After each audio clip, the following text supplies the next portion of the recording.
MLB's new rules are quite literally saving the game of baseball, says baseball fans across America. Attendance is up, viewership is up. We'll talk about the numbers in just a moment. Arizona starting pitcher Merrill Kelly, he did not learn from the Braves and Orlando Arcia. You do not call out the Phillies, but even if he didn't, maybe his quote was taken out of context. The Phillies fan base, they ran with it. And we have an update on MLB's biggest free agent starting pitcher, possibly, I mean, at least a foreign pitcher, Yoshinobu Yamamoto. St. Louis players were in Japan to watch him play, and a lot of fans are saying, hey, that's collusion. They are tampering. They can't do that. All of that in today's MLB Recap. And just a reminder, Recap is presented by SeatGeek. Use code Fuzzy to save 20 bucks off your tickets. And right now in Underdog Fantasy, they are running a promotion. If you use code Fuzzy, they will match your first deposit up to $500. It's basically free money. And these are my pick'ems for today's Rangers game. Now, we're going to talk about the Rangers and the Astros more in just a second, but let's talk about attendance over the course of 2023 before we talk about the viewership in the playoffs. So according to an article from Jeff Passan a few weeks ago, attendance, it was up nearly 10%.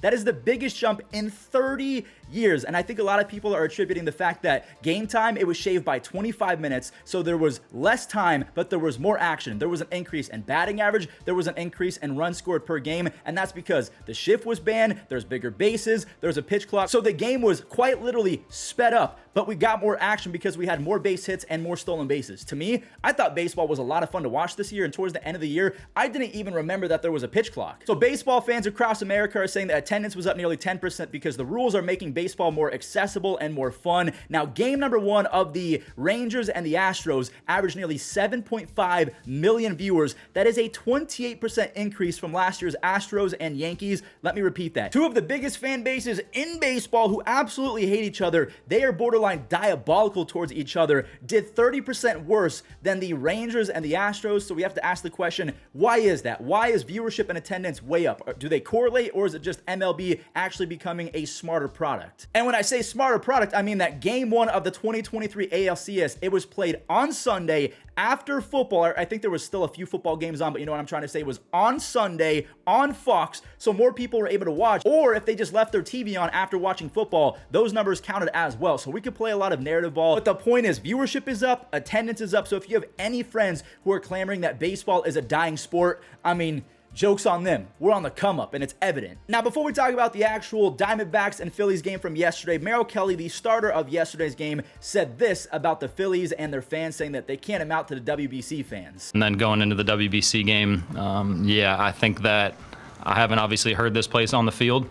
But I'd be very surprised if it trumped that Venezuela game down in Miami. Whether he likes it or not, Phillies fans and the Phillies, they took it personal as Trey Turner hit the power button and he bashed a 421-foot solo home run in the playoffs. Trey's hitting 500 with 3 home runs and 4 stolen bases. Alec Boehm, he showed off his improved defense at the hot corner. Now, it's not that much improved, but it's still better than previous years. He basically dove backwards. He robbed Moreno of a base hit, and Schwarber, he somehow was able to muscle this baseball out. He hit that pitch 368 feet, and then he smoked another in the 6th inning. That ball was Thanos snapped. It was just deleted from existence. My goodness. He has 18 home runs, which ties Reggie Jackson, Mr. October, for the most postseason home runs all time by a left-handed hitter. You had doubles from JT Realmuto, Brandon Marsh. That made it 6-0. All of that run support was for Aaron Nola. We'll talk about him in just a second because Alec Boehm, he doubled in 2 more. He's come so far. Remember, I think it was a year or 2 ago, he said out loud, and he was caught on camera saying, I effing hate this place. Yeah, Philly, they love this kid now. It ended up being a fat 10 spot on Arizona's head, while Aaron Nola, he lowered his 2023 postseason ERA to 0.96. He struck out 7 hitters, only allowed 3 base hits, and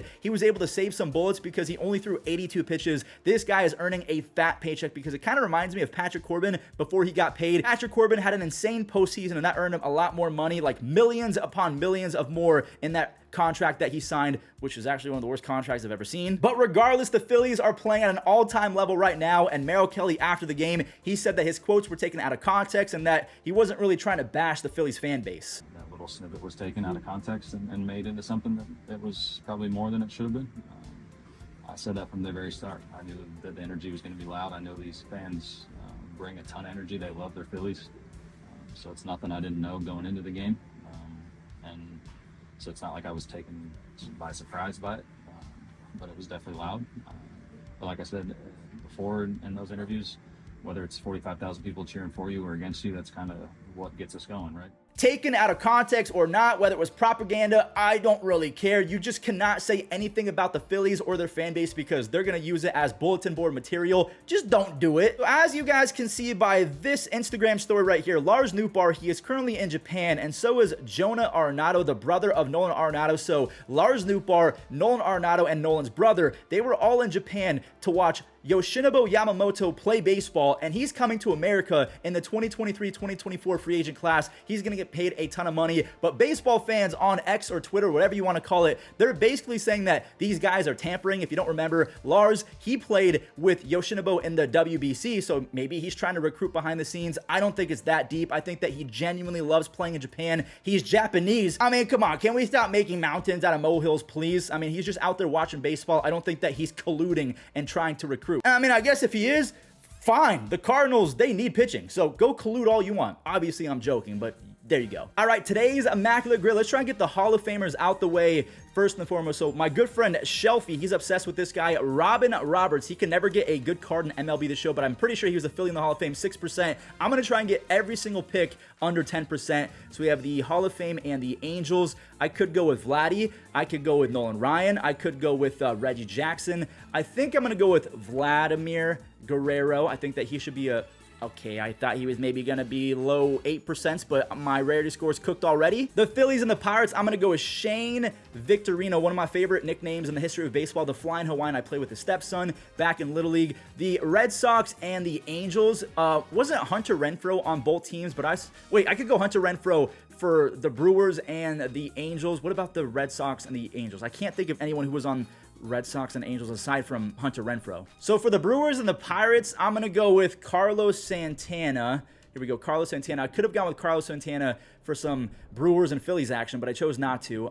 The Brewers and the Angels, hold on, this is going to be tough. So for the Phillies and the Brewers, I'm pretty sure that Corey Knebel played for both. Okay, 3%, that's my best one today. The Red Sox. Okay, so I'm just going to get Hunter Renfroe out the way for, let's go Renfroe for the Brewers and the Angels, and then the Red Sox and the Angels. Hold on. I know a lot of you are probably yelling an Angels and Red Sox player, but I am legit blanking right now. Wait, there's no way I did not get Big Sexy. Wasn't he on? Yeah, wait. Bartolo. Hold on. How could I forget Big Sexy played for both the Angels and the Red Sox? What's wrong with me? That does it for today's MLB recap. I really appreciate if you guys watched all the way until the end. Do me a favor, leave a like, subscribe. Tell me if the buttons actually glowed, like and subscribe, because I guess that's a new feature on YouTube. But anyways, I'm talking too much. Goodbye.